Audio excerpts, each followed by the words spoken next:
Indonesia کی ایک سب Marine ہے جس میں 53 کرو ممبرز سوار تھے. یہ لاپتہ ہوئی کچھ دنوں پہلے. 5 دن بعد اس سب مرین کا ریکیج ملا سمندر کے فلور میں. یہ سب مرین 3 حصوں میں ٹوٹی. یہ سب مرین 44 ایئرز اولڈ تھی. ایک میں سے 5 سب مرینز تھی جو انڈونیشین نیوی میں سرو کر رہی تھی. جب یہ گم ہوئی تو سنگاپور اور باقی ملکوں چائنا، یو ایس، انڈیا نے اپنی ہیلپ آفر کی سرچ اینڈ ریسکیو مشن میں. انڈونیشیا کے لوگوں میں بڑا غصہ ہے اس ایکسیڈنٹ کے بعد. ڈیمانڈز آنا شروع ہو گئی ہیں کہ انڈونیشیا اپنی ملٹری ٹیکنالوجی کو اپ ڈیٹ کرے. ایک فائدہ پاکستان جیسا ملک نہ ہونے کا یہ ہے کہ آپ کو اپنے ڈیفنس پہ بہت زیادہ خرچہ نہیں کرنا پڑتا انڈیا جیسے ملک سے اپنے آپ کو بچانے کے لیے. اس سب مرین کی باقیات کو جب سرچ کرنے پہنچے تو جائے نماز کا ایک ٹکڑا ملا جو ایک کرو ممبر کو بلانگ کرتا تھا. وہ چیز میرے ذہن کو کرو ممبرز کی زندگی کے آخری لمحات کی طرف لے گئی. مجھے پانی سے بہت ڈر لگتا ہے. میں جب بھی گہرے پانی کا سوچتا ہوں، جب بھی گہرائی کی ویڈیوز دیکھتا ہوں، میرا دل کانپ اٹھتا ہے. ذہن میں خیال آتا ہے کہیں یہ پانی مجھے ڈبو نہ دے، کہیں اس میں کوئی بڑی شارک یا بڑی ویل نما مچھلی کہیں وہ تو نہیں تیر رہی، کہیں وہ مجھے نگل نہ لیں. سائنس فکشن اور ہارر فکشن میں اکثر یہ ایلیمنٹ دیکھنے کو ملتا ہے.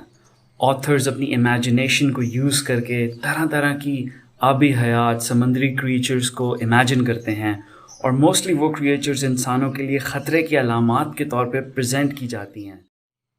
فلم گاڈزیلا کو ہی دیکھ لیں. یہ ایک جائنٹ لیزرڈ ہے، یعنی جائنٹ چھپکلی نما مخلوق ہے جو گہرے سمندر میں رہتی ہے اور انسانوں پہ قہر نازل کرنے کی صلاحیت رکھتی ہے. خیر واپس آتے ہیں کرو ممبرز پہ. میں سوچ رہا تھا ان کے آخری لمحات میں جب شپ کریک ہو گئی ہوگی اور پانی ہی پانی ہر طرف ہوگا، وہ کیا سوچ رہے ہوں گے.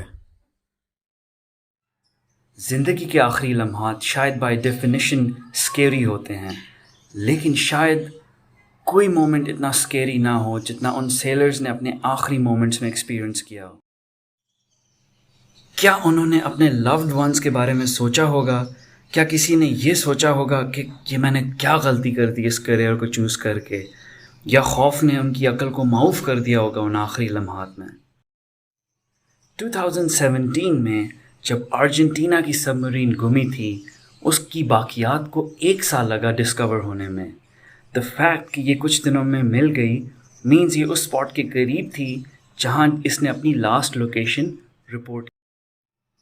کہتے ہیں کاز کو ڈٹرمن کرنا فار شور شاید پاسبل نہ ہو، ایٹ لیسٹ اس ارلی سٹیج میں. اسپیکولیشنز مختلف ہیں.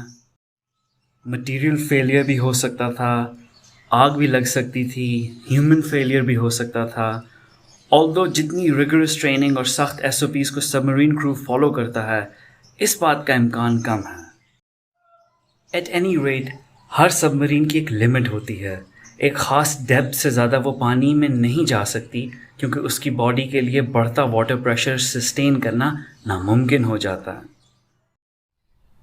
اس سب مرین کا واٹر پریشر تھا لگ بھگ 260 میٹرز، شاید اس سے تھوڑا زیادہ. لیکن جب یہ 800 میٹرز تک پہنچ گئی، اس کے بچ جانے کا سوال ہی نہیں پیدا ہوتا تھا. پانی کے پریشر نے توڑ دینا تھا اسے، اور وہی ہوا.